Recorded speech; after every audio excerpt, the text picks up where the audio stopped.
death is real.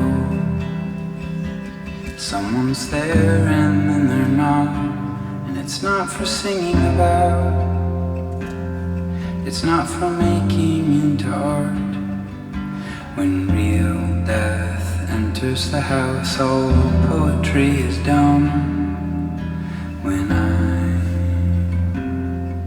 walk in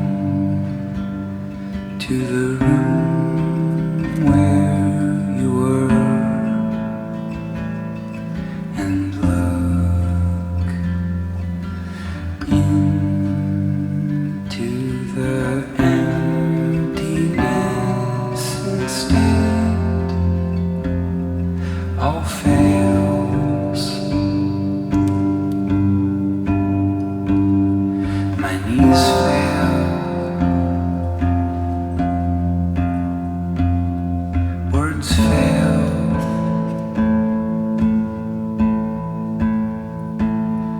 My brain fails. Crusted with tears, catatonic and raw. I go downstairs and outside, and you still get mail.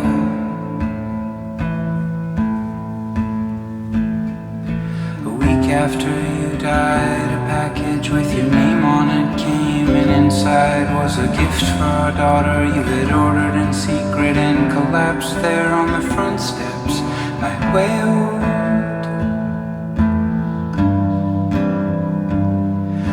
A backpack for when she goes to school a couple years from now. You were thinking ahead to a future you must have known deep down would not include you, though you clawed at the cliff you were sliding down, being swallowed into a silence that's bottomless and real.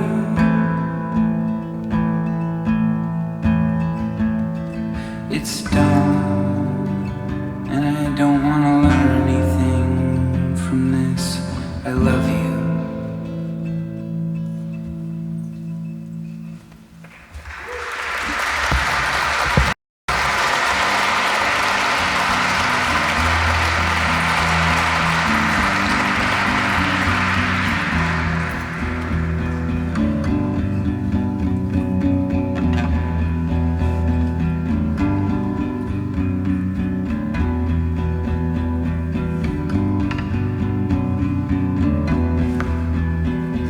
Our daughter is 1.5. You have been dead 11 days. I got on the boat and came to the place where the three of us were going to build our house. If you had lived,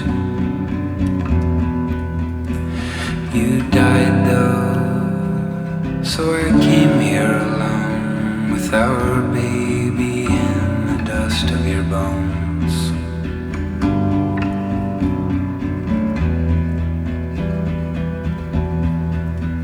I can't remember. Were you into Canada geese? Is it significant? These hundreds on the beach? Or were they just hungry for mid-migration seaweed?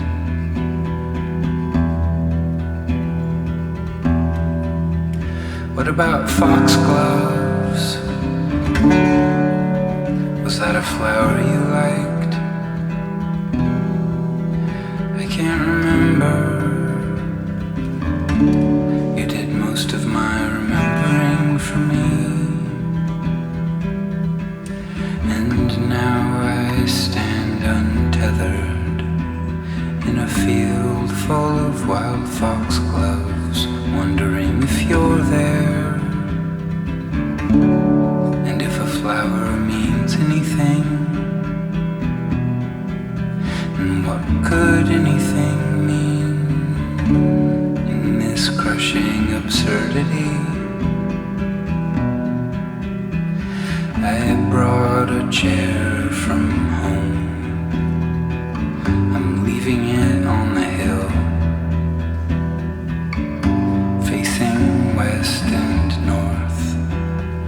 and I poured out your ashes on it. I guess so you can watch the sunset. But the truth is I don't think of that dust as you.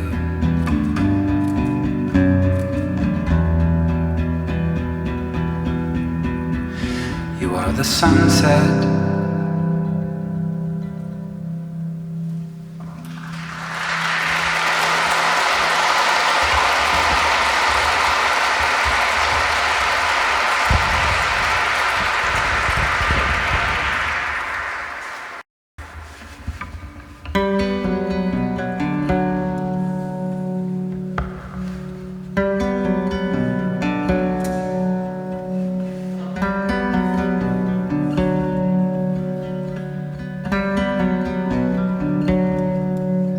In October 2015, I was out in the yard.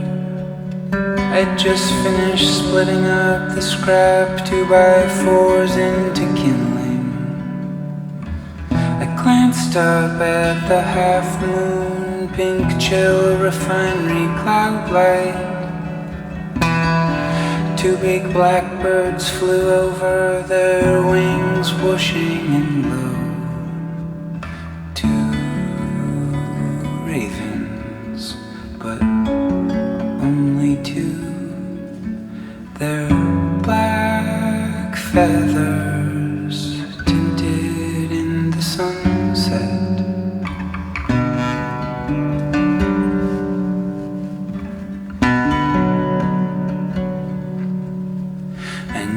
These birds were omens, but of what I wasn't sure. They were flying out toward the island where we hoped to move. You were probably inside. You were probably aching, wanting not to die. Your body transformed. Couldn't bear to look, so I turned my head west like an early death. Now I can only see you on the fridge in lifeless pictures, and in every dream I have at night, and in every room I walk into, like here where I sit. Next October, still seeing your eyes, bleeding and afraid, full of love, calling out from another place, because you're not here. I watched you die in this room, then I gave clothes away. I'm sorry, I had to, and now I'll move.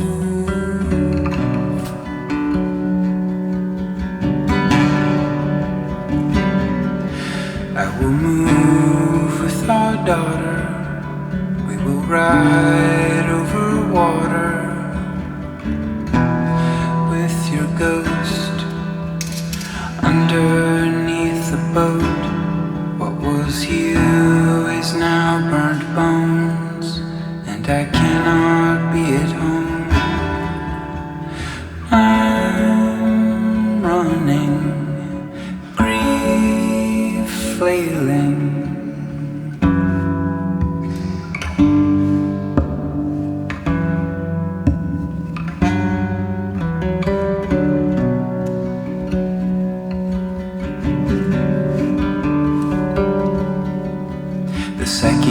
Time I went to Haida was just me and our daughter. Only 1 month after you died, my face was still contorted. Driving up and down, boots wet inside, aimless and weeping. I needed to return to the place where we discovered that child. unless we could blanket ourselves in the moss there for our long lives. But when we came home, you were pregnant, and then our life together was not long. You had cancer and you were killed, and I'm left living like this, crying on the logging roads with your ashes in a jar, thinking about the things I'll tell you when you get back from wherever it is that you've gone. But then I remember death is real, and I'm still here in Masset. It's August 12, 2016. You've been dead for 1 month and 3 days, and we are sleeping in the forest. There is sand still in the blankets from the beach where we released you from the jar. When we wake up, all the clothes that we left out are cold and damp just from the air permeating. The ground opens up, surrounded by growth. Nurse logs with layers of moss and life. Young cedars, the sound of water, and thick salal. God-like huckleberries. The ground absorbs and remakes whatever falls. Nothing dies here, but here is where I came to grieve, to dive into it with you, with your absence. But I keep picking you berries.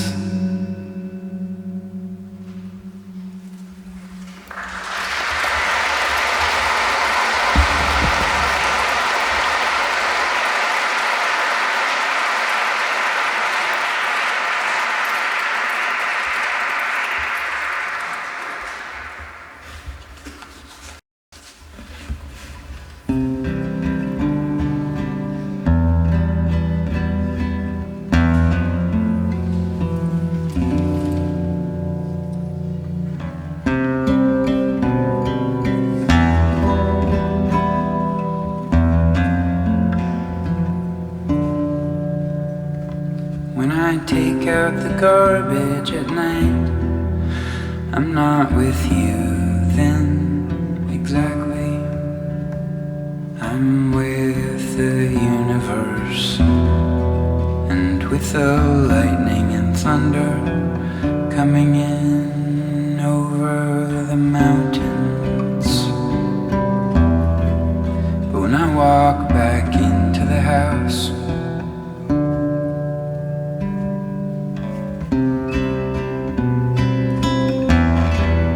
looking up at the window from the back step, the dark window of the room that you died in, the big empty room on the second floor.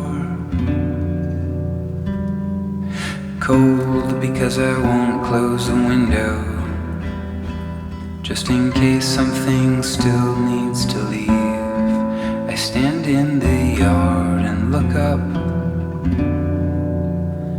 The dark rectangle blares your face. All of our moments that we lived together condensed into a thunderclap.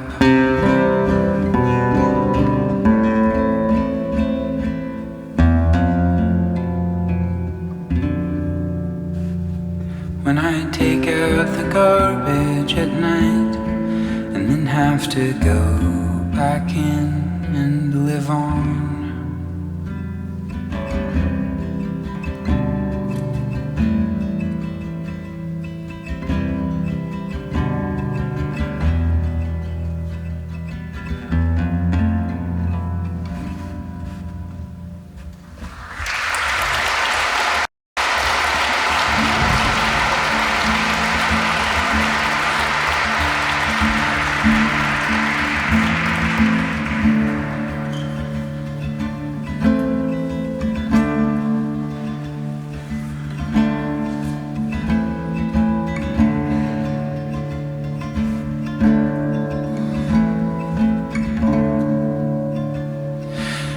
feeling of being in the mountains is a dream of self-negation.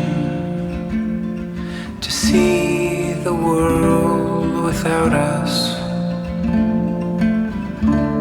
how it churns and blossoms without anyone looking on. It's why I've gone on and on. It's why I've climbed up alone. But actual negation, when your person is gone and the bedroom door yawns,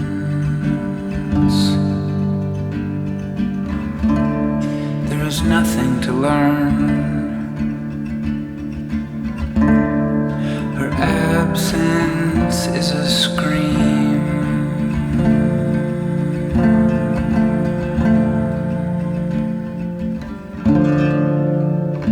Saying nothing.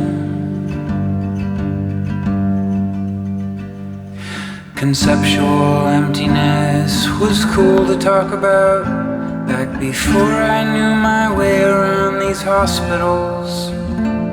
I would like to forget and go back into imagining that snow shining permanently alone could say something to me true and comforting.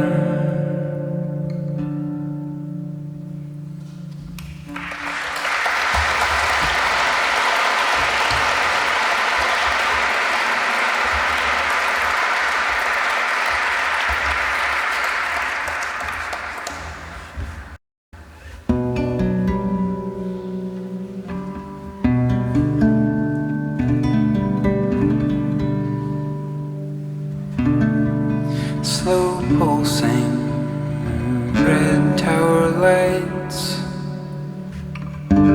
across a distance, refuge in the dust. All my life I can remember longing, looking across the water and seeing lights. When I was 5 or 6, we were camping in the islands in July.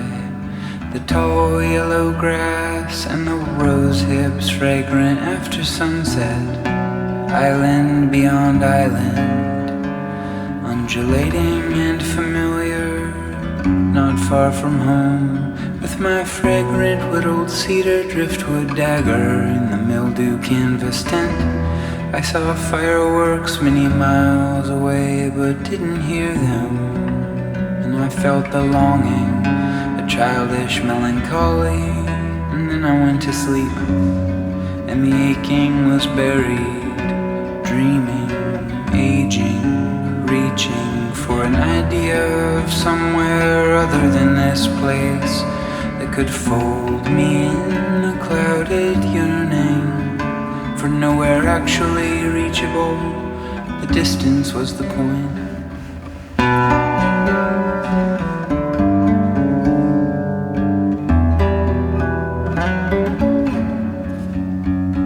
And then when I was 24, I followed this ache to an Arctic Norwegian cabin where I said fuck the world in a finally satisfying way. And I stayed through the winter and emerged as an adult holding a letter from you, an invitation. So I flew back and drove back, and when we met in person, it was instant. It didn't matter where we lived as long as we were together, and that was really true for 13 years, and the whole time still. Slow pulsing red tower lights across a distance, refuge in the dust.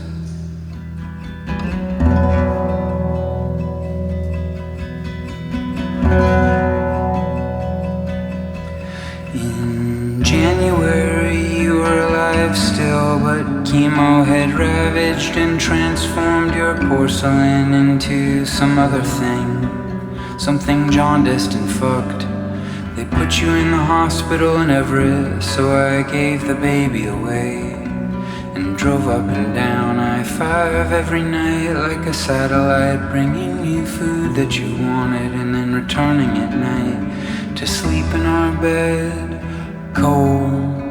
I went back to feel alone there, all past selves and future possibilities on hold, while I tore through the dark on the freeway, the old yearning burning in me.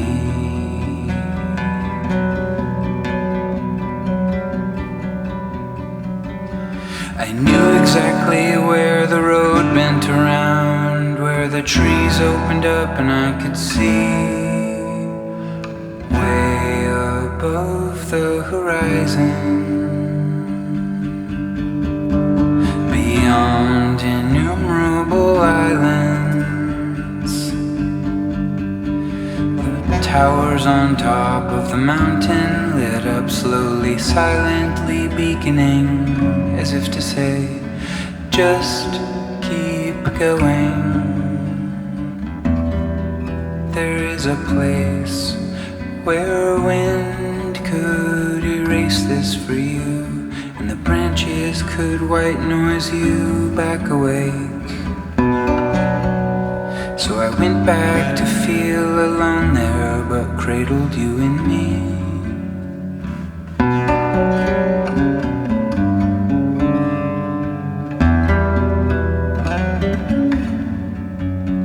In the National Gallery in Oslo, there's a painting called Soria Moria by Theodor Kittelsen, where a kid's looking across a deep canyon of fog at a lit-up inhuman castle or something yellow in the distance.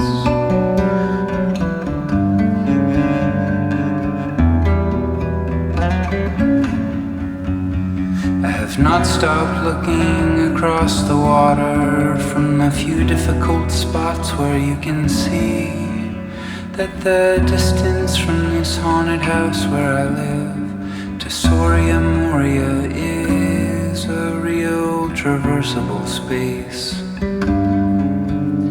I'm an arrow now,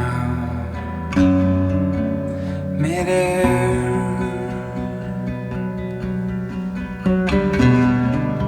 Slow pulsing red tower lights across a distance, refuge in the dust.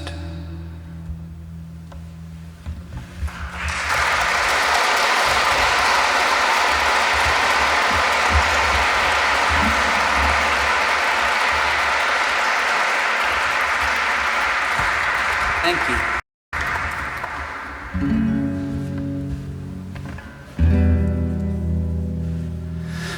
Sweet kid, what is this world we're giving you? Smoldering and fascist with no mother? Are you dreaming about a crow?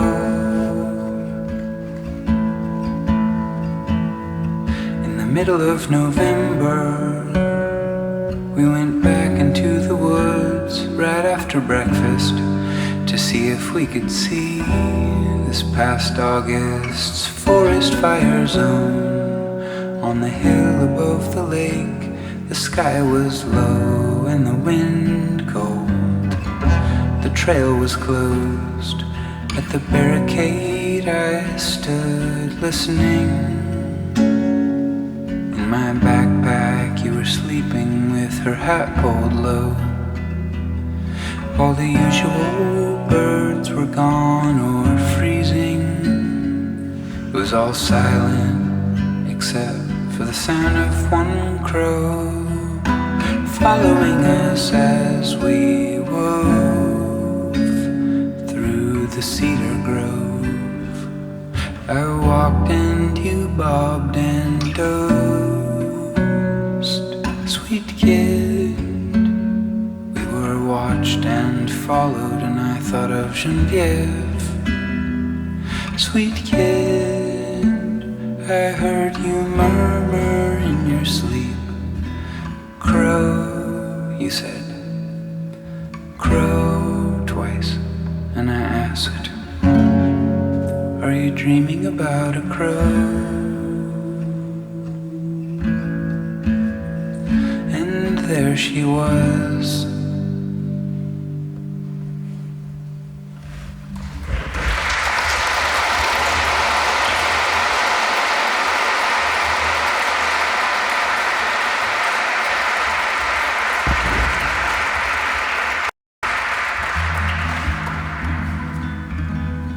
Thank you. I'm gonna play new songs now.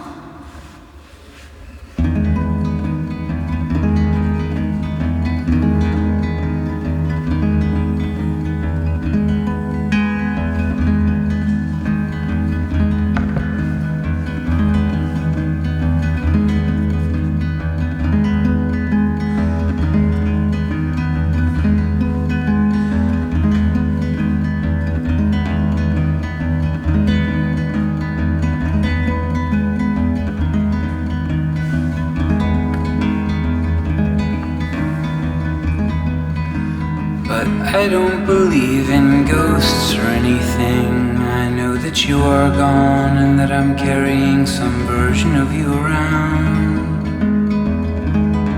Some untrustworthy old description in my memories.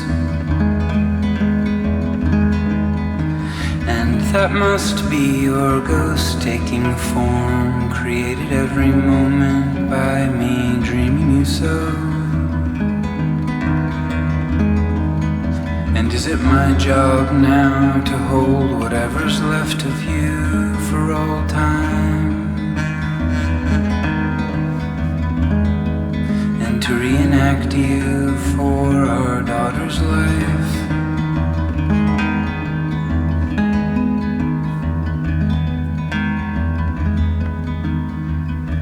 I do remember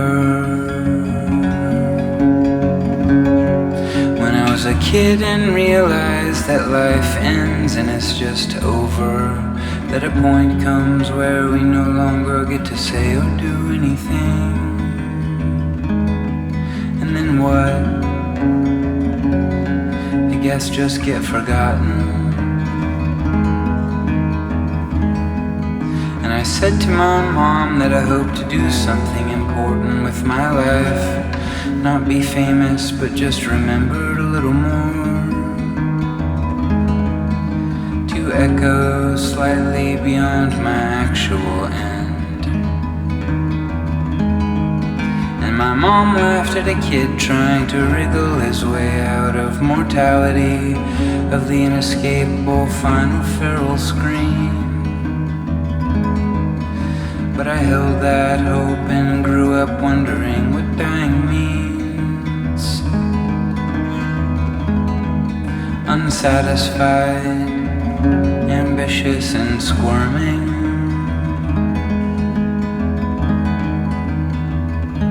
The first dead body I ever saw in real life was my great-grandfather's, embalmed in a casket in Everett, in a room next to the freeway where they talked me into reading a thing from the Bible about walking through a valley in the shadow of death.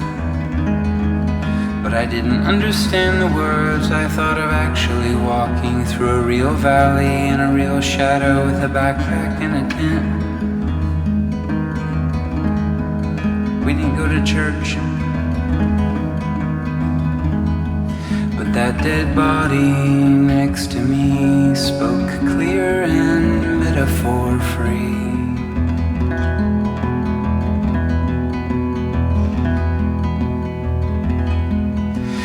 December 2001, after having spent the summer and fall traveling mostly alone around the United States, which is where I live, which was spiraling into war and mania. Little flags were everywhere, But I was living on the periphery as a 23-year-old in Olympia, Washington, wrapped up and exclusively doing only whatever I wanted all the time. And it was music and painting on low-quality newsprint paper and sleeping in people's yards without asking their permission. Waking up and eating all the fruit that grew on their tree like Tarzan or Walt Whitman. Just voracious, devouring life, singing my song obnoxiously. But that December I was shaken by a pregnancy scare from someone that I'd been with for only one night, many states away, who I hadn't planned to keep knowing. A young and embarrassing, overconfident animal night. The terror of the idea of fatherhood at 23 destroyed my foundation and left me freaked out and wandering around, mourning the independence and solitude that defined me then. Though my life is a galaxy of subtleties, my complex intentions and aspirations do not matter at all in the face of the crushing flow of actual time. I saw my ancestors as sad and misunderstood in the same way that my descendants will squint back through a fog trying to see some polluted version of all I meant to be in life. Recollections pruned by the accidents of time, what got thrown away and what gets talked about at night.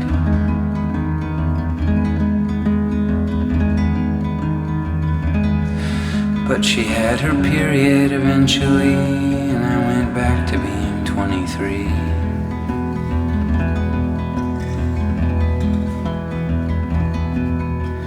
11 years later, I was traveling alone again on an airplane from New Zealand to Perth, Western Australia.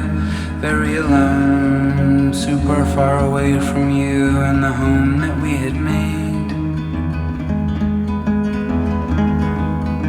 I watched a movie on the plane about Jack Kerouac, a documentary that went deeper than the usual congratulations. They interviewed his daughter, Jan Kerouac, and she tore through the history. She told about this deadbeat drinking, watching Three Stooges on TV, not acknowledging his paternity, abandoning the child, taking cowardly refuge in his self-mythology.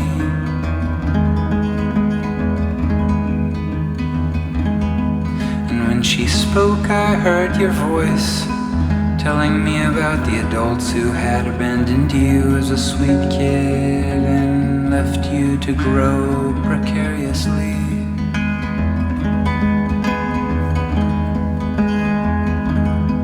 And when she spoke, I looked in her face and saw you looking back at me.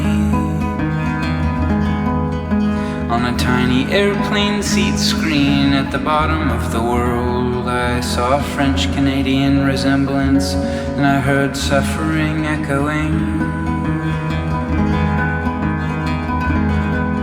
A lineage of bad parents and strong daughters withstanding. She had black hair and freckles and pale skin just like you. She told the hard truth and slayed the gods just like you. I saw the cracks in the facade of posterity.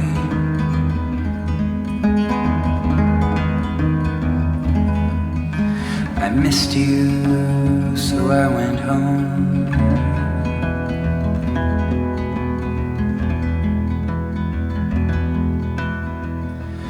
The second dead body I ever saw was you, Genevieve, when watched you turn from alive to dead right here in our house.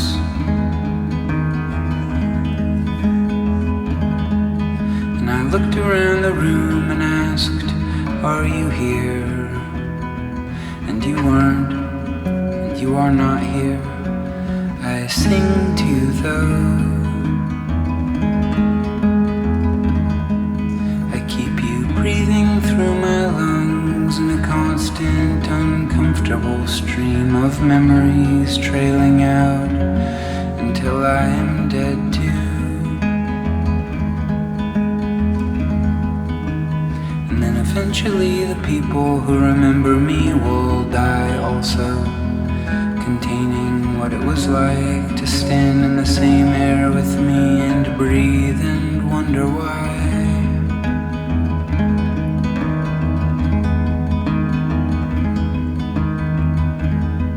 And then distortion,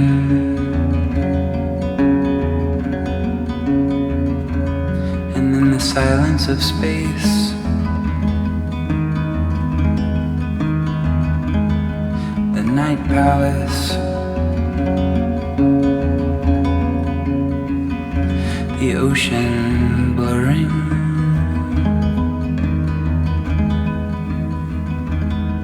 but in my tears right now, light gleams.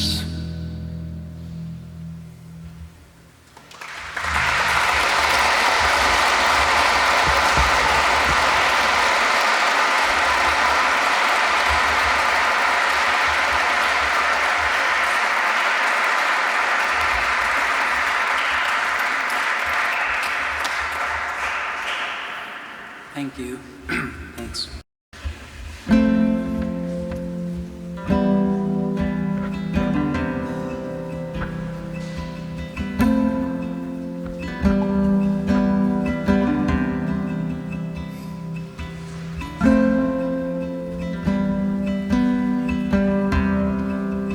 I remember looking around the hospital waiting room, full of people all absorbed in their own personal catastrophes, all reading books like Being Mortal, all with the look in their eye. And still I remember feeling like no one can understand. No, my devastation is unique. But people get cancer and die. People get hit by trucks and die.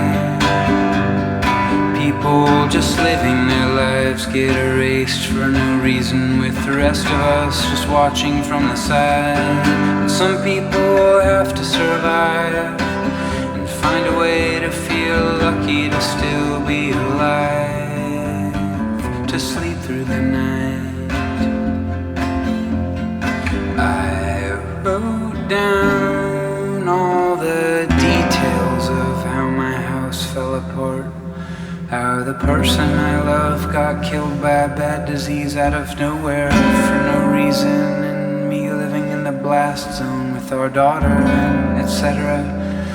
I made these songs, and then the next thing I knew, I was standing in the dirt under the desert sky at night, outside Phoenix at a music festival that had paid to fly me in to sing these death songs to a bunch of young people on drugs, standing in the dust next to an idling bus with Skrillex inside and the sound of subwoofers in the distance. And I had stayed up till 3 the night before talking to Wise Blood and Father John Misty about songwriting in the backstage bungalows, eating fruit, jumping on the bed like lost children, exploding across the earth in a self-indulgent, all-consuming wreck of ideas that blot out the stars.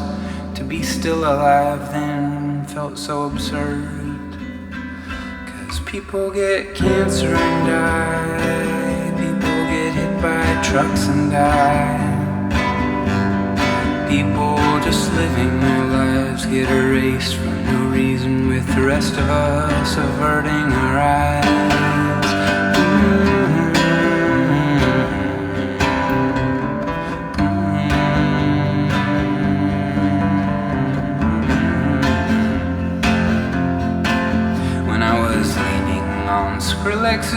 bus waiting for the hotel shuttle in the middle of the night in the desert.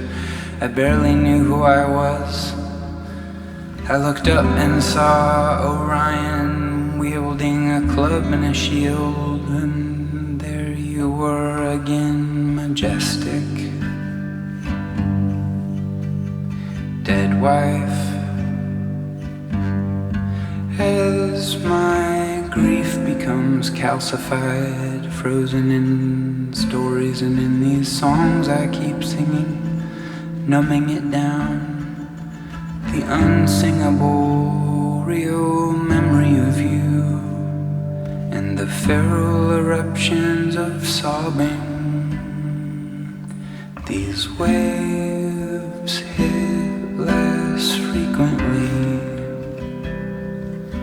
They thin and then they are gone.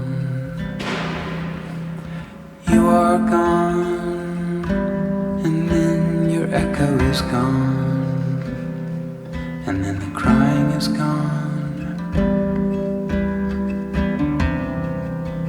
And what is left but this merchandise?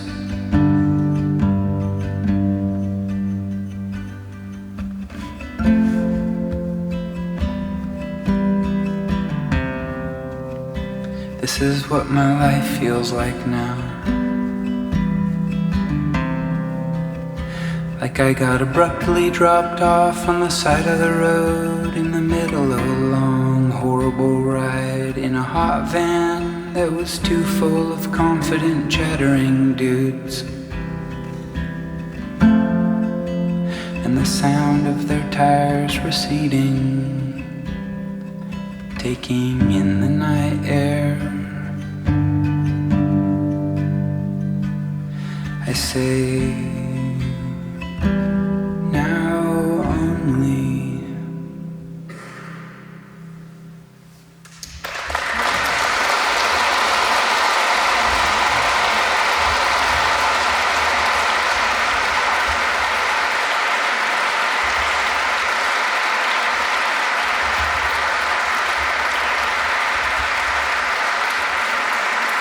Thanks.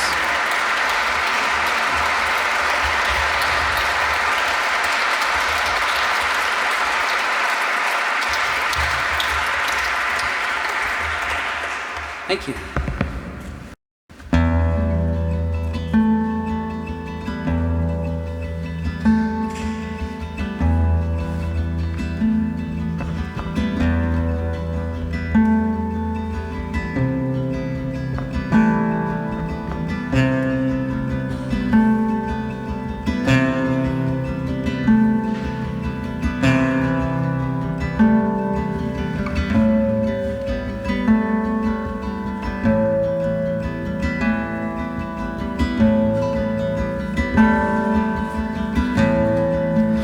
Crow that's being dreamed by a child who's being carried through the forest, sleeping, wondering in her twilight half-awareness where her mother went.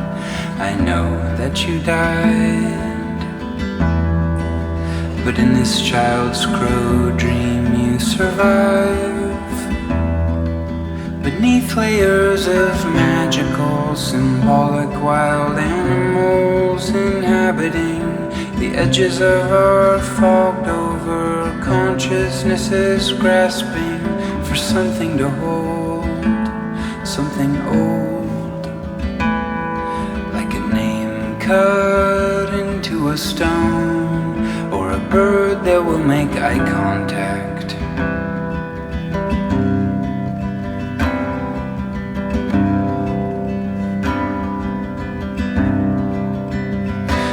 Where you live now,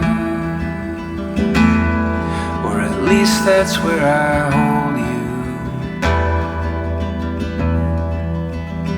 and we're still here without you, sleeping and the sun's coming up. In the ruins of our household we wake up again, coming back into this.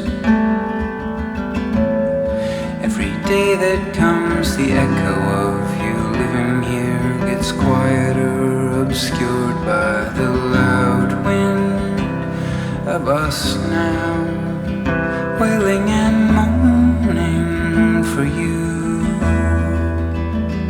but also living, talking about school, making food, just surviving and still containing love. Waking up again, the baby that you knew is now a kid. And when she looks at me with your eyes the shape of almonds, I am stirred inside and re-emerge. I go downstairs and turn on CBC and make some coffee and boil 2 eggs. Make 2 pieces of bread into toast and open a window. Give the child some clothes and get us sitting at the table where your chair still sits across from me, watching. I stand up to put on music. Our daughter sees and asks for Mama's record, and she's staring at the speaker with this look of recognition. Putting it together, that's you singing. I'm sobbing and eating eggs again. You're a quiet echo on loud wind, but when I'm trying to, I see you everywhere, in plants and birds and in our daughter, in the sun going down and coming up, and in whatever, in the myths that used to get told around the fire, where a seal's head pokes up through from underwater, crossing a threshold between 2 worlds, yours and mine. We were skeletally intertwined once, but now I notice ravens instead. I don't see you anywhere.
Touching your last breath, reaching through to the world of the gone with my hand empty.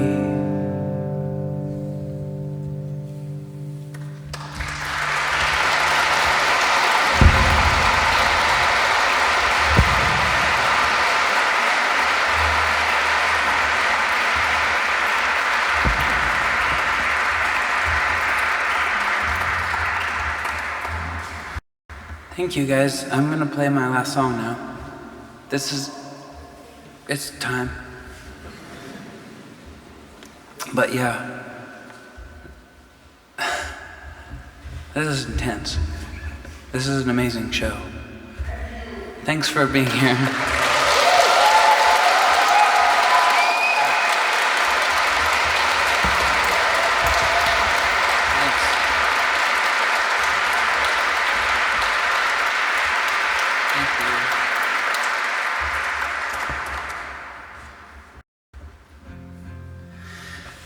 I sing to you, I sing to you, Genevieve, I sing to you. You don't exist. I sing to you though.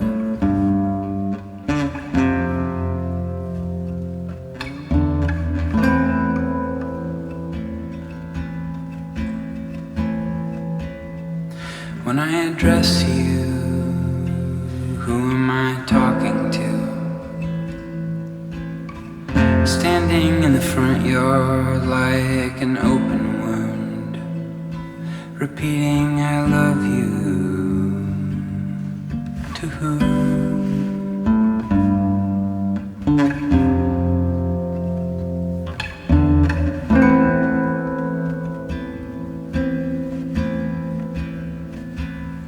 I recorded all these songs about the echoes in our house now and then walked out the door to play them on a stage.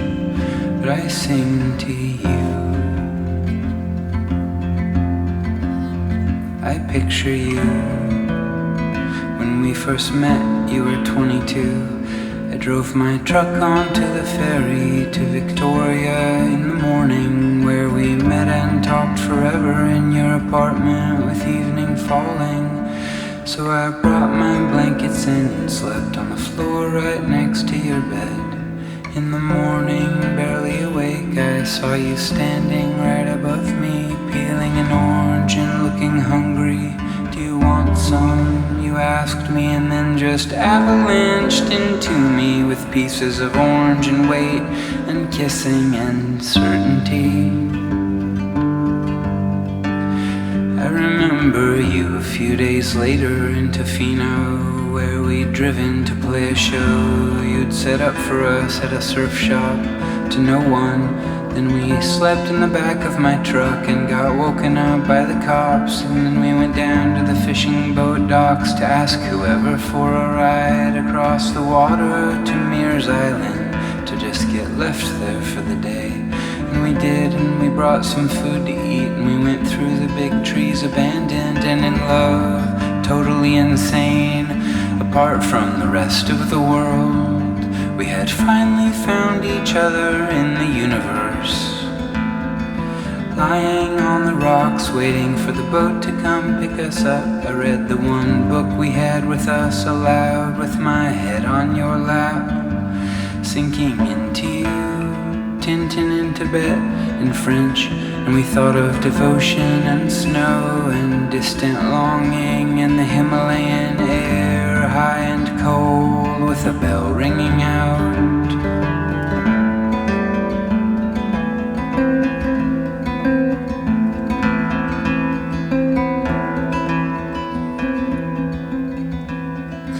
Then right before you died, 13 years later in our house, I remember through your gasping for oxygen, you explained that you were thinking about that high cold air wrapping the globe, singing above the mountains of the gods. And yeah, sure, I do picture you there, molecules dancing or whatever. But I'd rather you were in the house watching the unfolding everyday life of this good daughter we made, instead of being scattered by the wind for no reason. So I sing to you.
gone.